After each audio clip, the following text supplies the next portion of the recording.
Well, the sun is out and everybody's feeling great. It's Memorial Day weekend. We hope that you're being safe.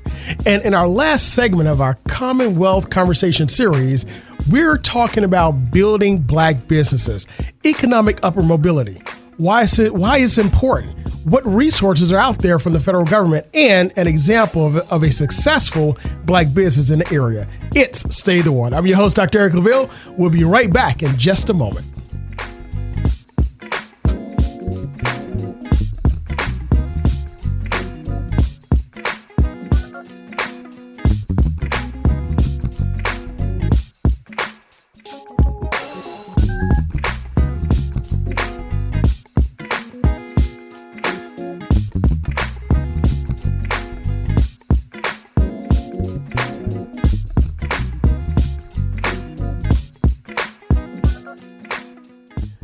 Welcome back. It's State of the Water. I'm your host, Dr. Eric Claville. Once again, we'd like to thank you for joining us here as we broadcast live on the campus of the Norfolk State University on WNSB Hot 91, the soul of VA, here in the Hampton Roads area. Listen, it's Memorial Day weekend and the sun is out. Everyone's enjoying themselves. We want you to maintain and be safe, but it's a new year. You know, we've had a tough year and a half, 2 years with COVID. We're coming out of it, and we want you to continue to be safe. Make sure that you're taking care of yourself and the people around you. But we're excited here on the campus of Norfolk State University. As always, we've got our producer, Marvin Folks, also known as DJ Scandalous, which you can hear live every day, Monday through Friday, here on Hot 91, the soul of VA, from 2 to 6 p.m. You know, we've been having our Commonwealth Conversation series this entire month of May, and talking about different aspects, right? Different aspects of the Commonwealth, whether we look at education, we look at voting, we look at other things that are very important to our lives. And one thing that we talk about and I highlight a lot on this show is not just education, but the other E, economics, economic upper mobility. I always argue and state that all of us should have an opportunity for a hand up and not necessarily a hand out. And today we're going to highlight, on the first half of the show, we're going to highlight the Small Business Association, USSBA, and what resources are available and what they're doing in order to help small businesses, more specifically Black businesses. And in the second half of the show, we're going to highlight an extremely successful Black business here in the Hampton Roads area who's also a phenomenal sponsor of WNSB. But let's get to this discussion because I'm excited about this series on small businesses and building Black businesses. Welcome to the show, Mr. Carl Knobloch, who's the District Director for the U.S. Small Business Administration. Mr. Knobloch, thank you for joining us on State of Water. Dr. Claville, thank you so much for having me here today. It's really great to be here. Absolutely, absolutely. Well, listen, before we get into it, I want to say, have you started enjoying your Memorial Day weekend? As they say, I'm getting ready to start doing yard work after the show. I hear you. Listen, it's been raining quite a bit in this area, so the yard. I think everybody's going to start doing a lot of yard work, so they can have that Monday free and open. So, but again, Thank you so much for joining us here on Stay the Water.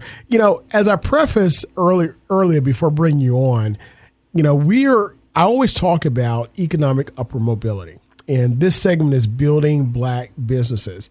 And a lot of times we don't know what resources are available, but you're a district director, not just for a center of resource, but the United States Center for Resource for Small Businesses.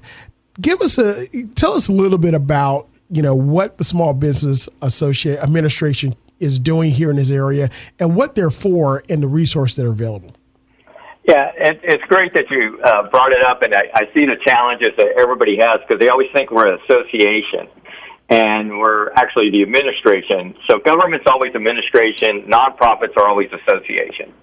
And I tell people that because they get confused, and they'll actually join the Small Business Association, which is an advocate for small business. And then they get upset when they find out our services are free. And I said, yeah, that happens, and that's what the Google search kind of causes problems with at times with it. But, we were started back in 1953, and what a lot of people don't realize is our services are free, and we also connect to a lot of other federal agencies that also are offering services to community that people are totally unaware of, whether it's USDA for black farmers, whether it's a state-of-the-art trying to take something commercial from NASA that they actually created. You can commercialize. You have 3 years to try to commercialize it, and it doesn't cost you anything. People really don't know how much government has readily available to help businesses scale themselves. Wow. That's an extremely important point, when you mention the USDA for black farmers and so forth, because, there's a lot of issues of lack of access to resources, lack of opportunity that's out there, and of course, historical discrimination and systemic discriminatory policies. Carl, tell us a little bit about some of the programs that are available, not for small businesses. And then I want to pivot and I want to talk about black businesses, because you and I had a very interesting conversation about black businesses before the show began. But what are the resources or programs out there specifically for small businesses? Well, I'll just start with ours. We have counseling, which every business should always try to find a counselor. We have retired executives. We have Women's Business Center. We have one in the Hampton Roads area. And I'm really excited because we're one of the first in the country that actually has a Women's Business Center that has partnered with the HBCU, Virginia Union University. That just happened in the past year. And I was totally ecstatic to finally hear that happen because not enough resources have partnered with HBCUs. We have our Small Business Development Centers. And we have our Veteran Business Outreach Center, which is for veterans in the Hampton Roads. We also have people that are trying to do government contracting. Once again, if you want to do federal government contracting, we have free resources to help educate you on how to do business with the federal government. Wow. If you want to do innovation, state-of-the-art, trying to get some research grants in that, we actually oversee that program.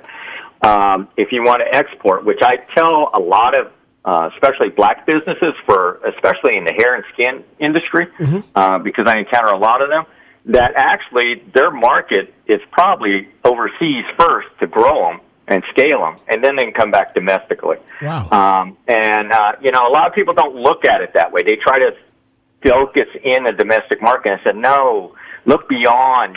You want people to buy your product and not have to fight for people to buy your product.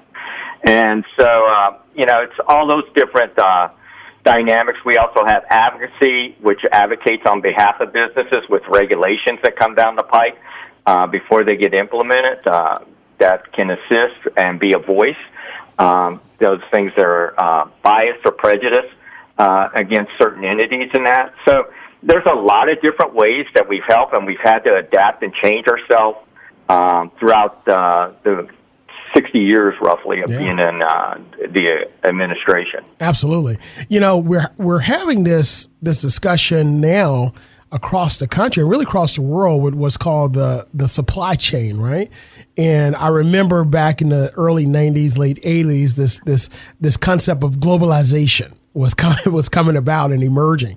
And when you mention the Small Business Administration can help with exporting products, that to a lot of people that's foreign, Carl, because it's like, how can I make a product here in Hampton Roads, that's locally made, bottled and packaged, and then send it over to Istanbul, Turkey, or send it over to Barcelona, Spain, or send it over to Angola, or send it to South America, and people actually buy it, right?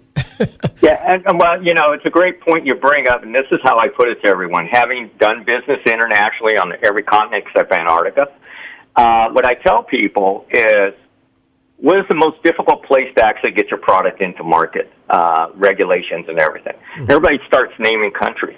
It's actually California. Really? Yeah, so if you want to do business in California, you can do business pretty much any place in the world. Wow. Well, some people think, California is like the 8th largest economy, I think, just by statewide. Yeah. So, there's a lot of opportunities there.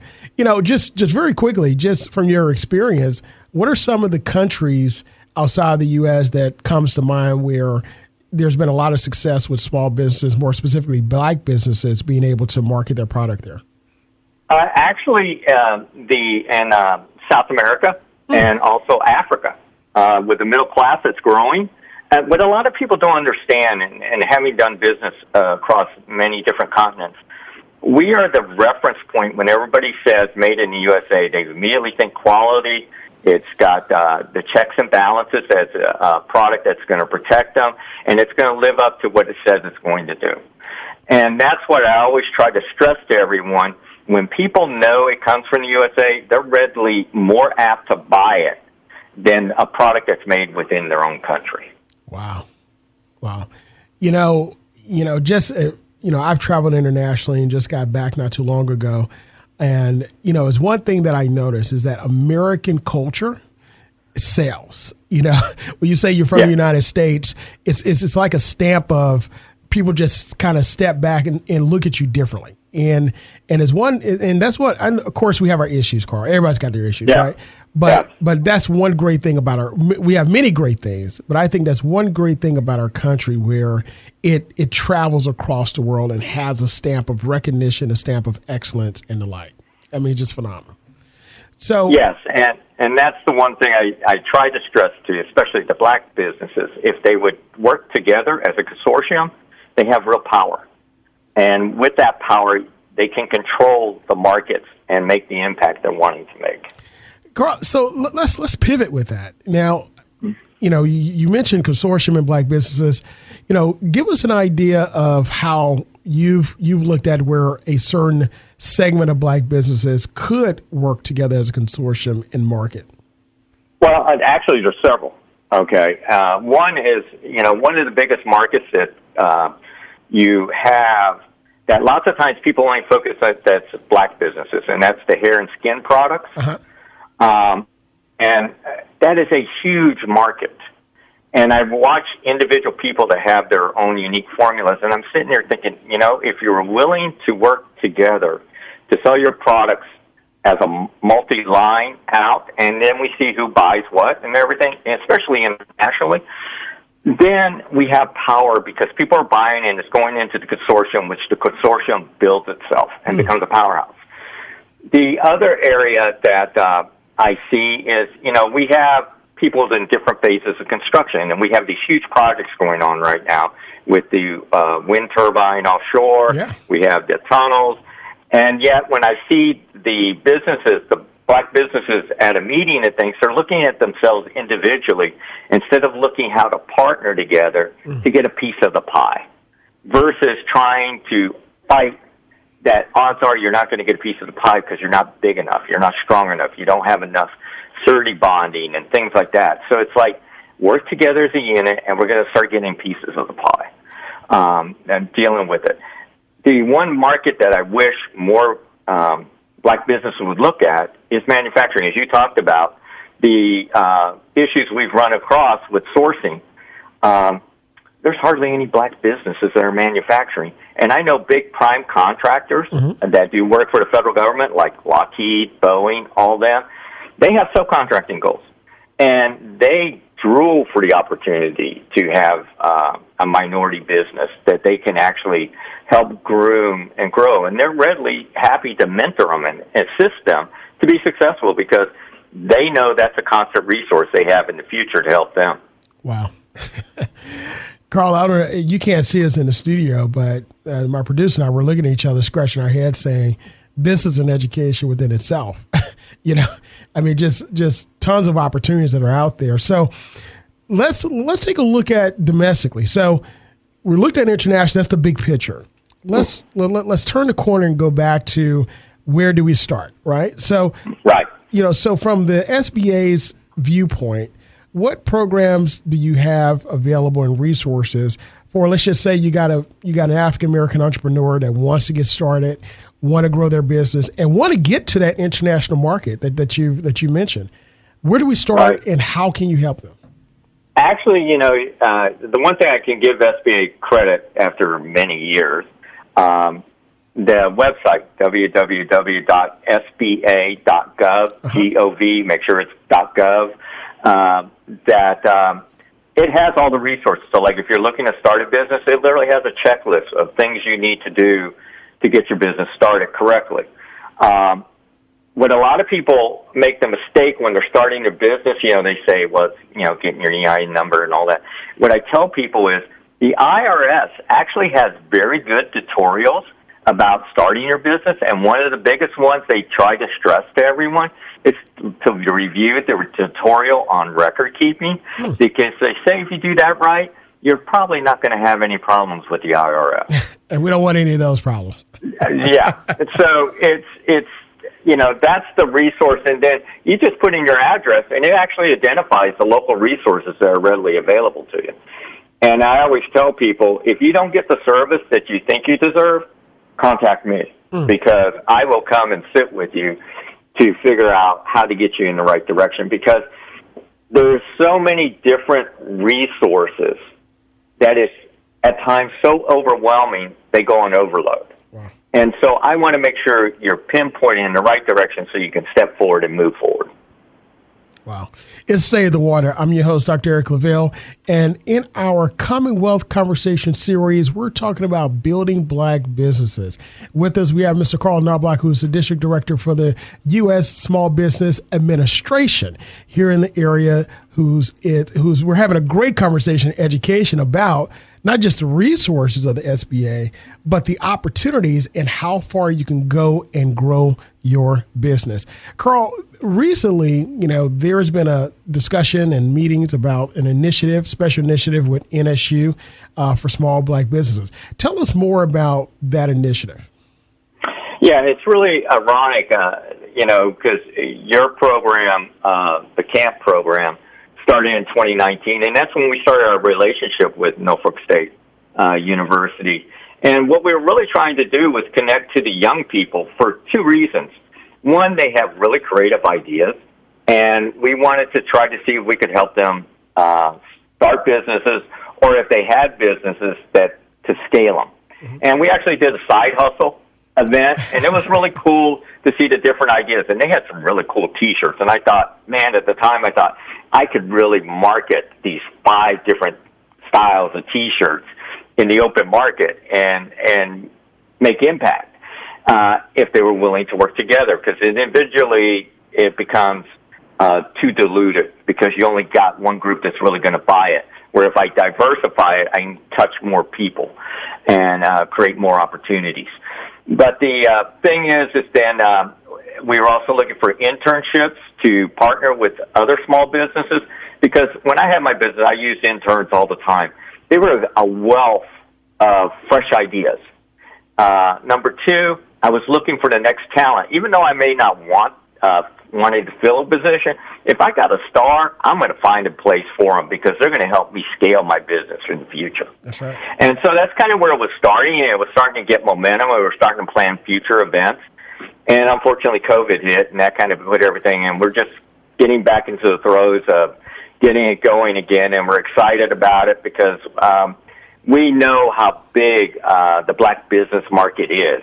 And lots of times, people feel that Blacks only buy from Blacks. And once I go back to hair and skin products, a lot of the hair and skin products that is used for the Black skin is also a good treatment for people with certain medical conditions, with psoriasis and things like that. But nobody ever really talks about that. Wow. And that's why I said there's markets they can go into that they never talk about because they're so focused within their community. Let's look outside the community and how we can still sell your product. Wow. It's, again, just being able to think outside of it. And, of course, this is used all the time, thinking outside the box, right? I mean, but this is literally thinking outside the box, outside of the four corners of the proverbial four corners of our country, and moving outside of that. And Carl, one thing that I'm hearing over and over again in what you're saying is that there is value in Black products, Black businesses, period. Yes, absolutely. I've worked with a number of them, and they have really good quality stuff. And lots of times the only real barrier is nobody's taking the time to educate them of how to really grow it. They've tried to keep it as a microcosm, and it's trying to show them they can go to the next level. That was the one thing that COVID really taught me, because I watched how many people, when they were trying to get money and they were told no, even though they could apply to say, no, I have this information. They didn't pursue it. And I literally worked with hundreds trying to get them to go forward, which they did, and they got their money, but they just stopped as soon as they heard the word no. And I said, don't let no be your stop point. Right. I love the word no because I tell people that means I can do it. That's right. Funding, of course, everybody's got a great idea. Everybody has a vision. You mentioned record keeping, which is probably one of the number one issues that individuals run into, the reason why a small business fails. But getting off the ground, capital to start it, and then on top of that, capital to grow it. Carl, talk about, the issues with obtaining capital for a small business, more specifically Black businesses, and capital to continue to run it, and what the SBA is able to help and do with that. Yeah, those are great points. And, it's this administration, I highly recommend everybody look at every agency. They had to submit a report for equity, diversity, and inclusion report agenda and how they were going to impact it. And literally, they have for the next 10 years stating what they're going to do to make sure that they make more of an impact in those communities. And it's really good because it points out a lot of potential opportunities. And I've been telling the Black businesses and women businesses, this is where your markets are going to come from right now from the federal government. You better capitalize on it because it's only going to be there a couple of years, and then it's going to be gone. Yeah. And that couple of years can scale you to the next level. But what I always try to tell people is the biggest challenge I find with a lot of businesses, they tell me they need money, and I just ask them immediately, what do you need? How much money you need? And I can tell you 8 times out of 10, the question I get back is, how much can I get? Well, I'm sorry. When that's your answer, then that tells me you don't know what you really need. Right. And you may not need anything. I've ran many businesses, and I got turned down a lot. But I always figured a way to make it happen. Wow. So Carl, I mean, when you made that statement, automatically I started thinking about, I've heard that before. So where do you start to say, hey, this is how much I need. This is, what I project in the first year, 3 years, 5 years, 7 years.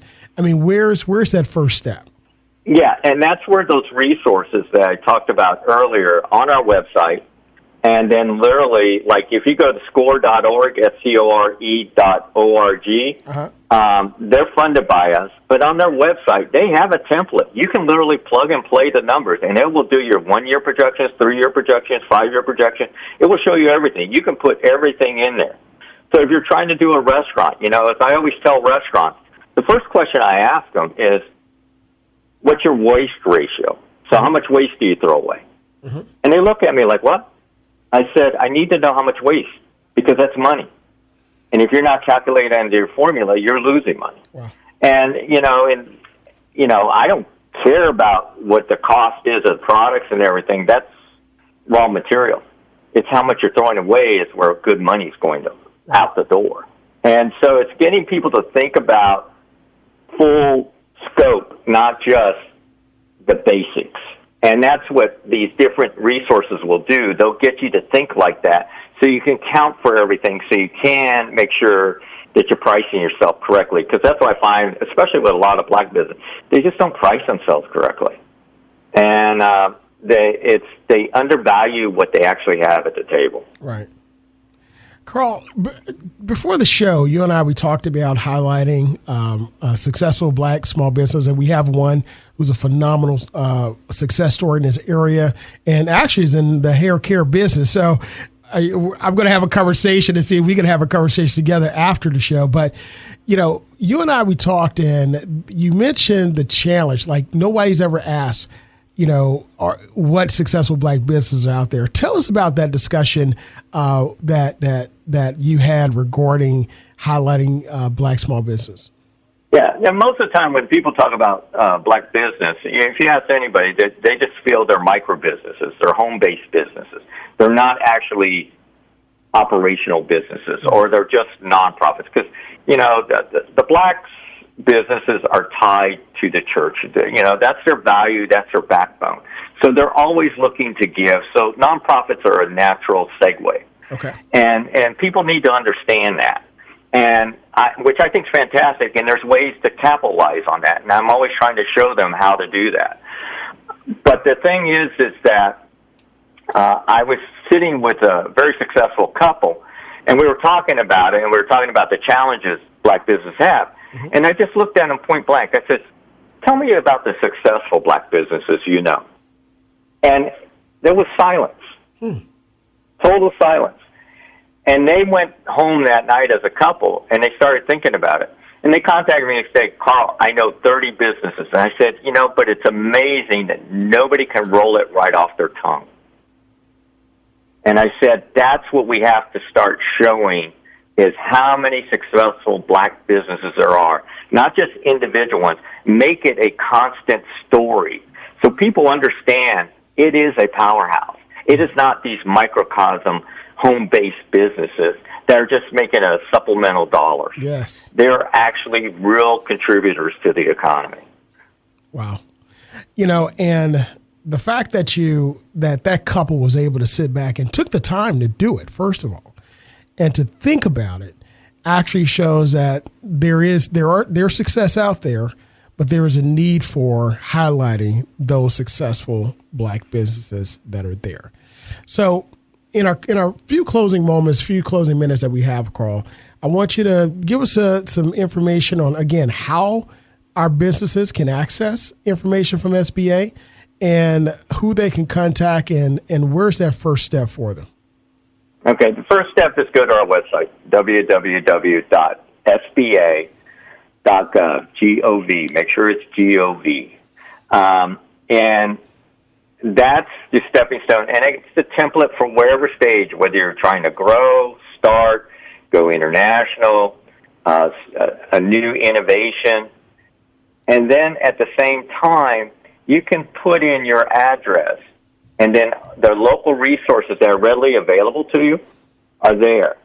And most of them today, because of COVID, will work it by Zoom. Mm-hmm. But I always tell someone, some people just need that face-to-face interaction. Mm-hmm. If you feel you're never going to get that, once again, my information's in there. Reach out to me. I'm happy. Everybody knows I'm happy to sit and talk with them. And, the one thing I will always do is challenge people, because everybody has the ability to succeed. That's right. They just have to be willing to go the extra step. Absolutely. Again, an opportunity and a hand up, not a handout. Carl, we thank you so much for joining us here on State of the Water. Listen, this is not the first time. This is the first time, but it's definitely not the last.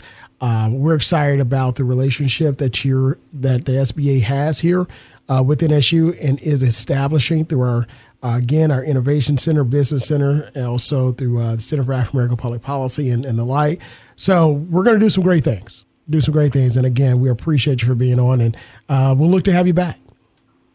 Thank you so much for having me. I really appreciate it. I love the new policy format that you started in 2019 and moving it forward. I saw some of your points, and they were fantastic, and I look forward to read those projects. And also, I want to thank this weekend for all those that served our country throughout history. Truly appreciate for the freedoms they've given us. Absolutely, because this is our country, the greatest country in the world. Carl, thanks so much. We'll see you later. All right, thanks. Bye-bye.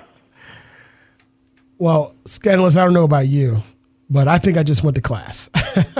A lot of great information out there, everybody, about what you can do to garner your small business, what you can do in order to grow it. And we're excited. We're excited here in NSU, the relationship that we have here with SBA, and it's only going to continue. So hang on. We're going to come right back with a successful small business here. This is State of Water. I'm your host, Dr. Eric Claville. It's summertime, so we're serving you up with the Hot 91 Days of Summer. You asked for it. Hot 91 is turning up the heat. Listen all summer long as we do something you've never seen before on public radio. Hot 91 is giving away prizes and surprises all summer long. You can win cash. Yes, cash. Enjoy cash prizes from a plethora of businesses around the 757. Contest tickets for shows and concerts. We're constantly adding more fuel to the fire. Be on the lookout, as Hot 91 is going to be moving all around the 757. It's the Hot 91 Days of Summer. We're Hot 91, the soul of VA. Hot 91 Days of Summer, sponsored in part by Pound Cakes by Jen in Ghent, Sunday Scoop VA in Virginia Beach, Elements of Health in Chesapeake, Martin's Soul Food in Norfolk, Wings and Things VA in Norfolk, Little Alberta's Desserts on the Peninsula, Send Me a Trainer, Hampton Roads, Cinema Cafe. Welcome back at Stay in the Water. I'm your host, Dr. Eric Claville. We want to thank you again for joining us here on this Sunday as we broadcast live from the campus of the Norfolk State University here at WNSB. Yes, Hot 91, the soul of VA. It's Memorial Day weekend. And for all you guys that are out there enjoying yourselves, make sure you stay safe and make sure that you're taking care of yourself, but also enjoy yourselves. It's been a tough year. It's been a tough 2 years, but we've turned that corner out of COVID. We're back, we're open, and things are moving forward. But we also don't want you to forget the reason for the weekend. The reason for the weekend is that those that sacrificed their lives for the freedoms that we have in order to have the country that we have. I always talk about this country is our country, and we're grateful and thankful for the freedoms that we enjoy. Hey, we've got our issues, but one great thing about it is that we work through them and we continue to grow and much stronger and better together. You know, and one great aspect about our country is the ability to open up your own business. Look, this is a luxury that, and I call it a luxury, but it's something that's hard fought that we have that not a lot of people have. You know, we hear many, many stories of individuals coming to the country, they say with two pennies to rub together, and now they've become a huge success and taken opportunity. Now, it took a lot of sacrifice, but they did it. But we've got examples right here in our backyard of successful businesses just the same. You know, so with us, we want to highlight today Mr. Arrington Gavin, who's the CEO of Rugged Evolution Beard Care, who's going to talk about his business and his success. Mr. Gavin, thank you so much for joining us here on Stay in the Water. Thank you so much, Dr. Wood, for having me. So excited to be on one of my favorite shows. So very, very excited. Absolutely. And also still joining us is the District Director for the United States Small Business Administration, Mr. Carl Knobloch, who joined us in the first half hour. Mr. Knobloch, thank you so much for staying on. Oh, I'm excited to be here. I want to hear about this successful business. Absolutely. And Gavin, I think you're going to be excited about the conversation where we take it, because I think your line is kind of primed to go international. But before we get there, you know, one thing that I love about your business is, you know, I wear a beard a lot, probably about 10, maybe 11 months out of the year. Actually, I just shaved it, so I have a clean face now. But one great thing about it grows back, right? But tell us about Rugged Evolution and why beard care. Well, for one, Rugged Evolution Beard Care is an all-natural men's facial hair care line that's catered for men with goatees, mustaches, light shadows, you name it. And it's really just made to focus on, you know, for men taking care of your body, not just internally, but externally. Why beard care? Really, it started for me at the age of 14. That was the first time I started growing facial hair. At the time, I attended a private school which prohibited facial hair, so it's kind of a bummer. But at the age of 14, I was very unknowing what beard maintenance was. I just knew that I was different from my classmates because I'm the only kid that could really grow facial hair, so I thought it was pretty special. But when they said we weren't allowed to grow it out, they would, you know, take us to the nurse's office. We had to do like a shave, and I'm like, wait a minute, my skin's very sensitive. I'm telling you. We had to do a shave. My skin was very sensitive, and at that time, I was very disappointed. But fast forward, when I graduated from high school, I said, well, you know what? I'm going to be a rebel now. I wasn't allowed to really grow up my beard, but let me grow up my beard now that I'm in an adult. I'm in college. This is the time where you grow up. And my freshman year, I grew up my hair, I grew up my beard, still not knowing what beard maintenance was. So then fast forward to my sophomore year, I said, well, look, Arrington, I'm having issues when it comes to itchy irritation on my skin. I call it the snowstorm. I had some dry flakes in my beard, very hard to comb. So I knew it was something that needed to be done. So I started, going around all the stores purchasing beard care products. Some were okay, but a lot more weren't okay. I wasn't getting that all natural effect. I wasn't really receiving that result that I wanted. Mm-hmm. And I said, well, you know what? I'm a college student with no job. I'm spending my money on a month-to-month basis.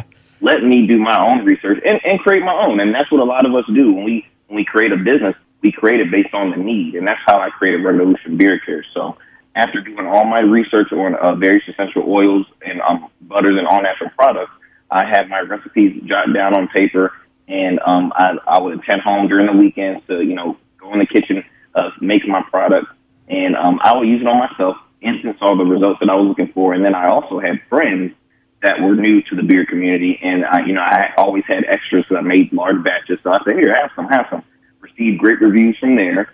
And after always hearing those great reviews, I'm like, never mind. I'm not going to do it. But I started to continue to get positive reviews, positive feedback. Man, I love the way it smells, man. I got my beard feeling nice and soft. I'm like, okay.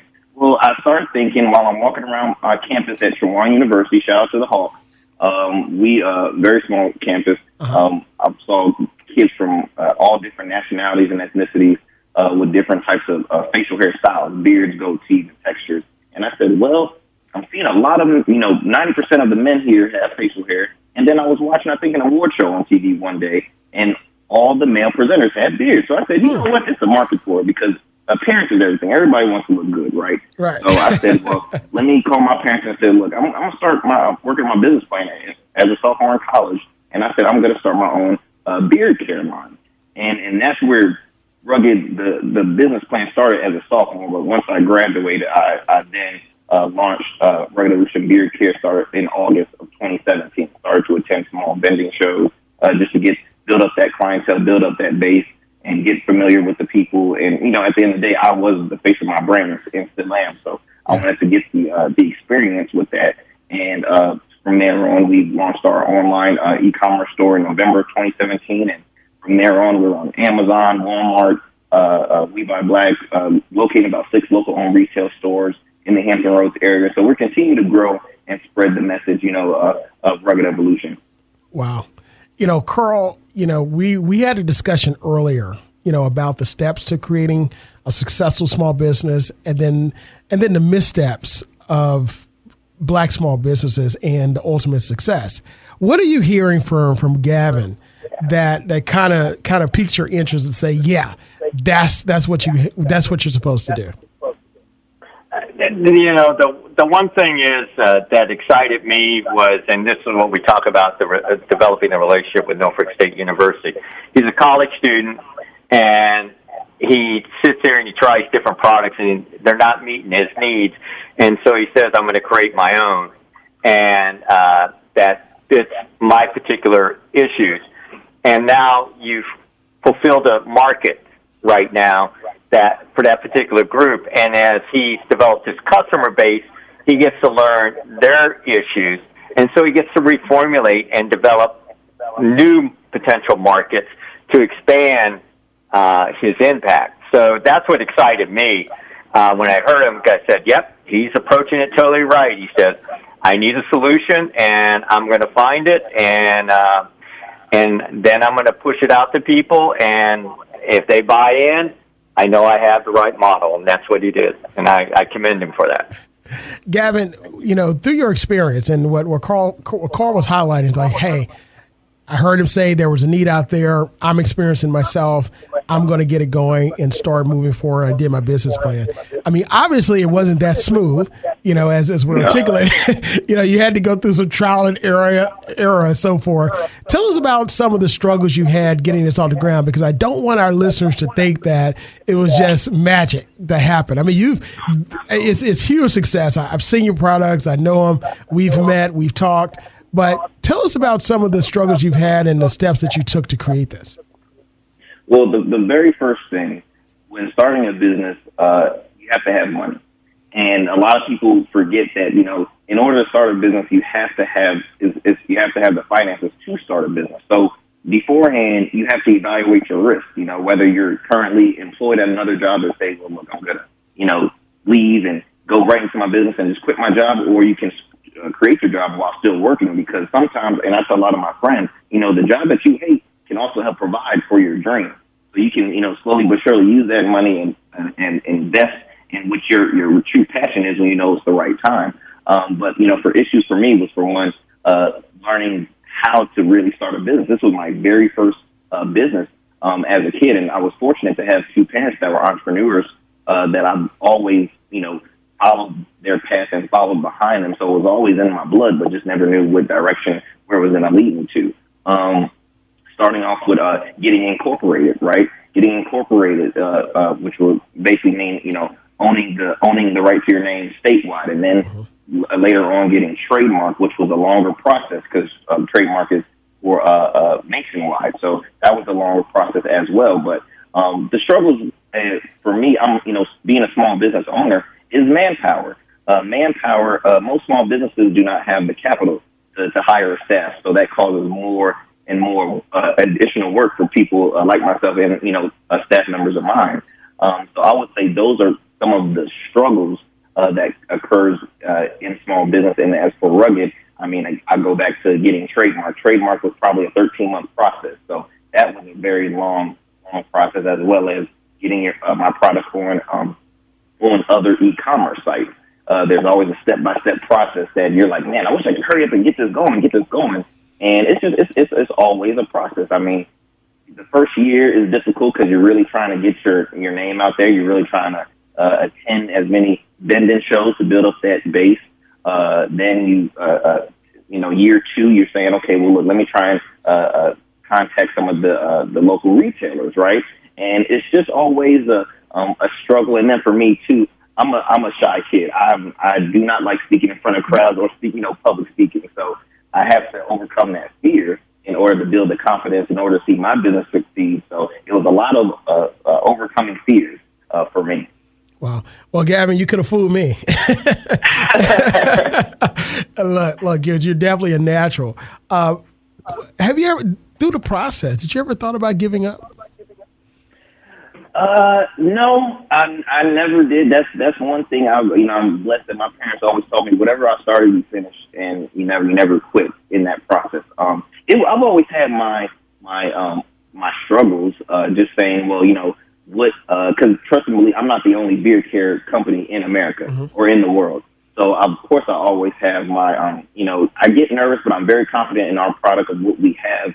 And I'm very confident, not cocky, but very confident, and believe that I truly have the best brand, the best product, you know, on the market, in the beer market. And you get nervous from time to time because there's been public figures, you know, famous rappers and famous athletes and celebrities that have started their own line, and you're like, well, wow, that sucks, because, you know, they already have a base of 1 million people, and now, you know, that's more, you know, somewhat more competition. But at the end of the day, I always put my mindset of, you know, the hard work that I've done, and, you know, where God has blessed me with my brand. And again, we have a lot of repeat customers as well that continue to, you know, spread the word of Rugged, and they believe in my product. So at the end of the day, I know that we're doing something good. I know that I can't continue to have that mindset on defeat or being nervous, because if so, then it's going to affect my business. So I always keep a positive mindset 24/7. It's always a party in my head. That's what I tell people. It's always a fun time in my head. So it's never a bad day. Even if if it's a sad situation, you gotta make light of it. So I'm always just, you know, always keeping it positive 24/7.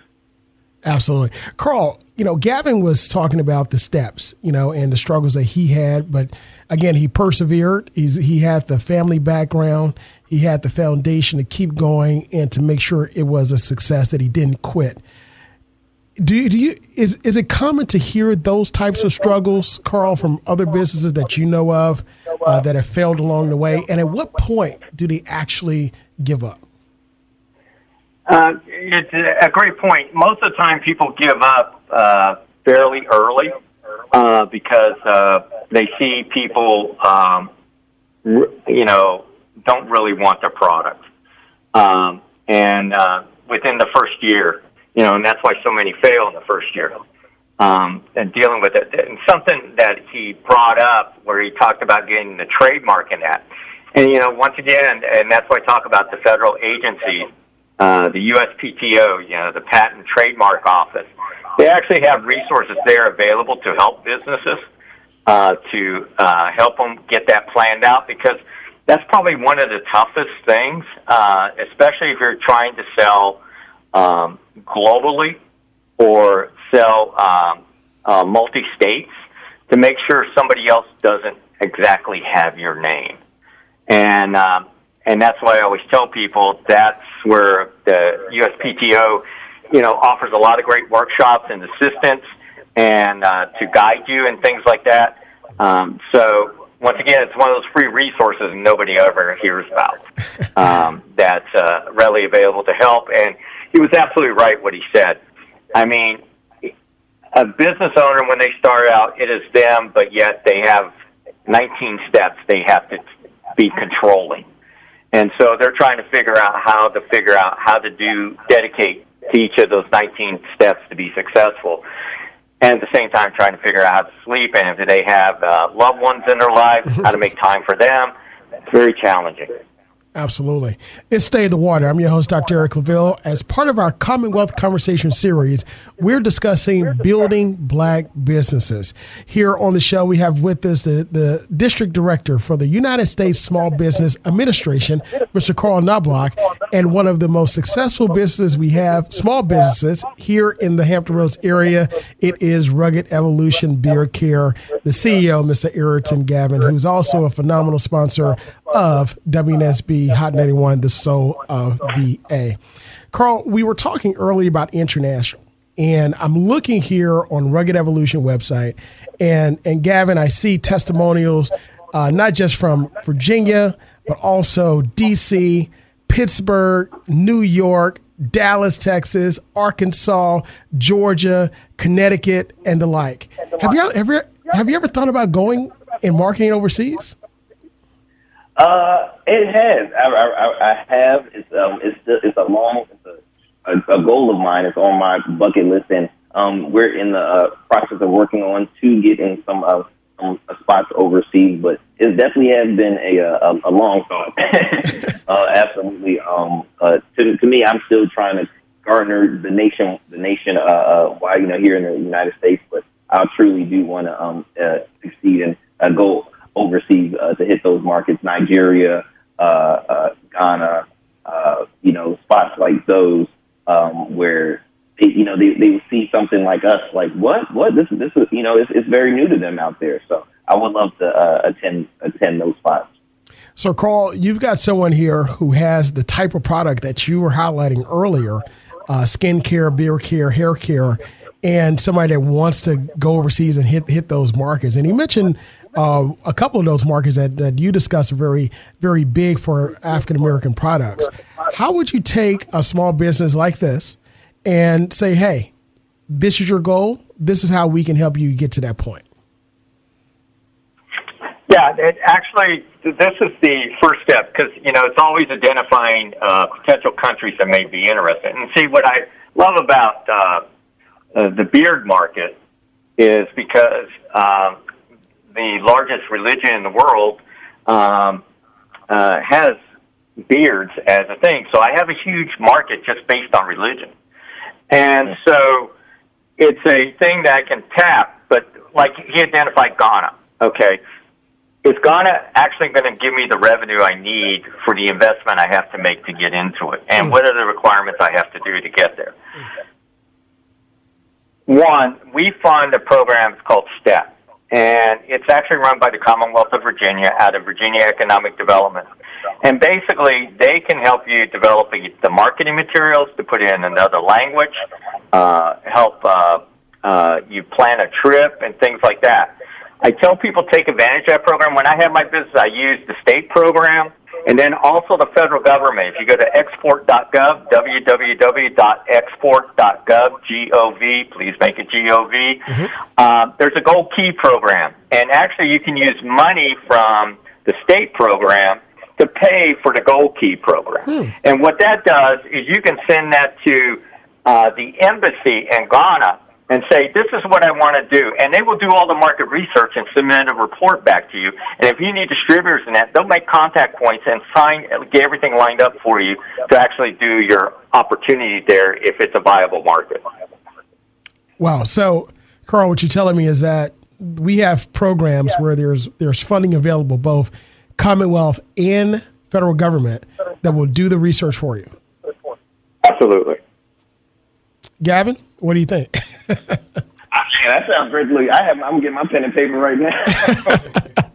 As a matter of fact, while you were talking, Carl, I have my iPad up, so I'm opening up Windows here for Virginia Economic Development Gold Key Matching Service with export.gov. Because again, I think one of the biggest issues in any successful venture is simply not knowing where the information is and how to get there.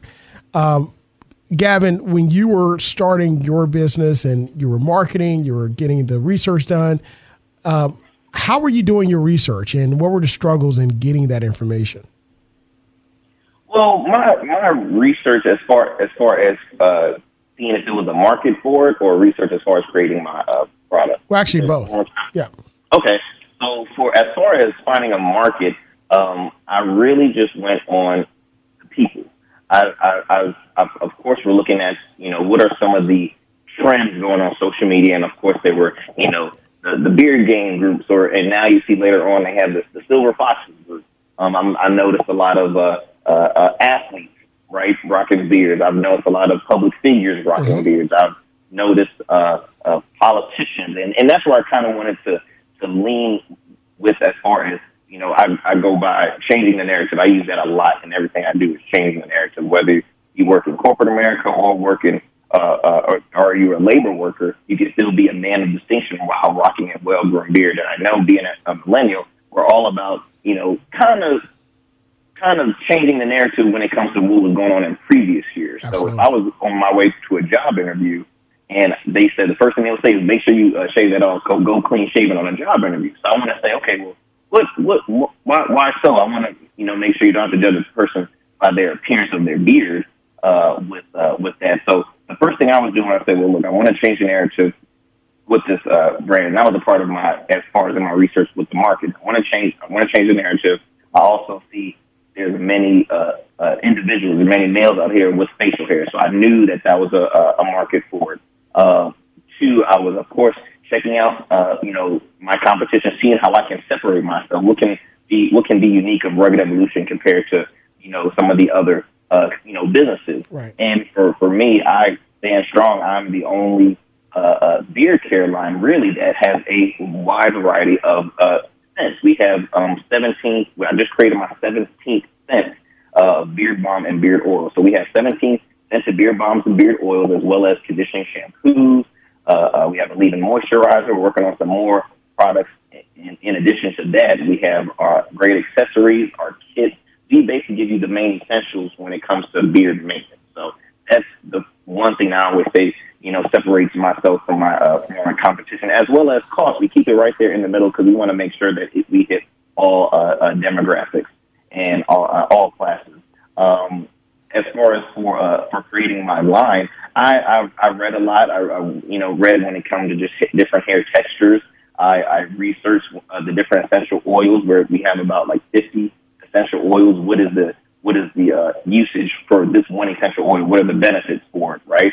What are some of the things that people struggle when it comes with our skin, in all nationalities, not just in the Black community, but what are some of the issues we have with our skin?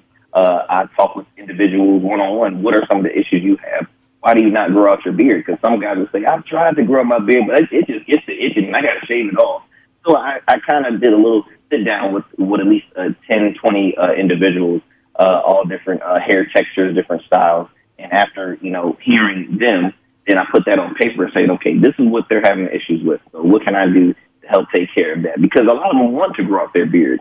and they choose not to do the itchiness, or if it's not connecting, and then they lose faith. They're like, well, my beard can't connect, so I give up. And it's possible. Well, I have a few clients that actually had beards that were not connecting, and after using our products, they see the fullness occurring. They see the it's starting to connect. And not trying to toot my own horn, but we never promote growth. We never promote. Our product is not like a vitamin where you just put it on the spot and it's going to grow, but it's all about the routine maintenance, and that's what we encourage and we promote with Rugged Evolution. Is like daily maintenance. This is not a once a week, once a month thing. This is a daily routine. After you brush your teeth, boom, you apply your product, and it's just a step-by-step process.